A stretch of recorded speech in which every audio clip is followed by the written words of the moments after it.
बिस्मिल्लाहिर्रहमानिर्रहीम। अस्सलामुअलैकुम स्टूडेंट्स। आज का जो हमारा टॉपिक है वो है टाइम पीरियड। टाइम पीरियड को हम डिस्कस करने जा रहे हैं।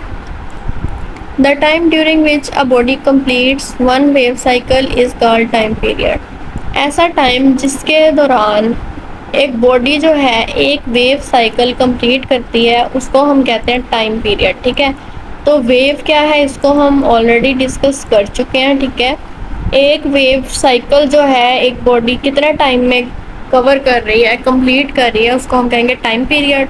और इसको कैपिटल टी से रिप्रेजेंट किया जाता है। ठीक है, इससे रिप्रेजेंट किया जाता है कैपिटल टी से।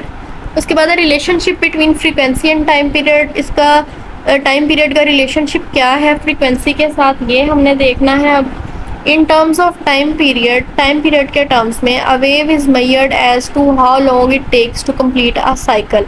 टाइम पीरियड की टर्म्स में हमने देखना होता है कि एक वेव ने कितना डिस्टेंस कवर किया है, एक साइकिल कंप्लीट करने में कितना टाइम लिया है, where as in terms of frequency. लेकिन फ्रीक्वेंसी की टर्म्स में जब हम देखते हैं wave is measured as how many cycles it complete in particular time period. लेकिन जब हमने फ्रीक्वेंसी देखनी होती है तो हम देखते हैं कि एक पर्टिकुलर टाइम पीरियड के दौरान कितने साइकिल्स जो हैं उसने फ्रीक्वेंसी ने वेव साइकिल कितने किए हैं cover. If in time period capital T the number of vibration is one, अगर टाइम पीरियड में नंबर ऑफ वाइब्रेशन वन है देन द मैथमेटिकल रिलेशन जो है वो फ्रीक्वेंसी और टाइम पीरियड का वो होगा F is inversely proportional to one by T. ठीक है, उसके बाद है for example in the figure above a rope wave completed two cycle इन 1 सेकेंड। टू उसने साइकिल कंप्लीट किए हैं 1 सेकेंड में। ठीक है, number of cycles is equal to frequency. Its frequency is 2 cycles per second. If the frequency is 2 cycles per second the time of 1 cycle will be half second. तो mathematically इसको हम ऐसे return करेंगे, highlight कर लें इसको या underline कर लें, ये आपके लिए इम्पोर्टेंट है। It shows that frequency of wave and time period is inversely proportional to each other, के फ्रीक्वेंसी और टाइम पीरियड एक दूसरे के मुतरादिफ हैं। ठीक है, सॉरी मुतजाद है, उलट है एक दूसरे के, इन्वर्सली प्रोपोर्शनल हैं। तो उसके बाद है जी ऑडिबल फ्रीक्वेंसी रेंज। सॉरी, इसमें हमारे पास एक प्रॉब्लम आ रहा है, अगर आपको ये इसकी समझ नहीं आ रही तो आप बता सकते हैं, अदरवाइज हम इसको स्किप कर देते हैं फ़िलहाल के लिए। Audible frequency range all the day long you here different sounds, पूरे दिन में आप डिफरेंट साउंड्स को सुनते हैं। Sound is produced when body vibrate, sound कैसे प्रोड्यूस होता है, जब कोई भी जिस्म जो है वाइब्रेट करता है उसमें से आवाज़ पैदा होती है। Can you here all the sounds produced by various vibrating bodies, क्या आपको सारी आवाज़ें सुनाई देती हैं जितनी भी वाइब्रेटिंग बॉडीज़ में से प्रोड्यूस होती हैं।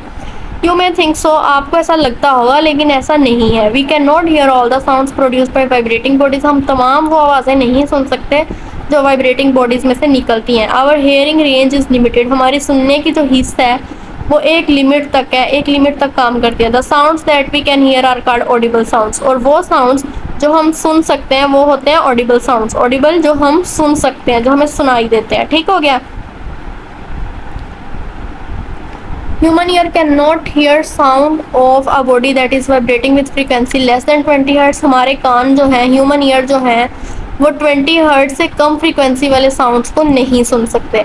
It also can not here sound of body that is vibrating with frequency more than 20,000 hertz, और ना ही हम वो आवाज़ें सुन सकते हैं, वो साउंड सुन सकते हैं जो ऐसी बॉडी से प्रोड्यूस हो रही हों जो 20,000 से ज़्यादा 20,000 हर्ट्ज से ज़्यादा फ्रीक्वेंसी की हो। इसको 20 किलो हर्ट्ज भी कहा जा सकता है, 20,000 हर्ट्ज भी कहा जा सकता है। इसको अंडरलाइन कर लें।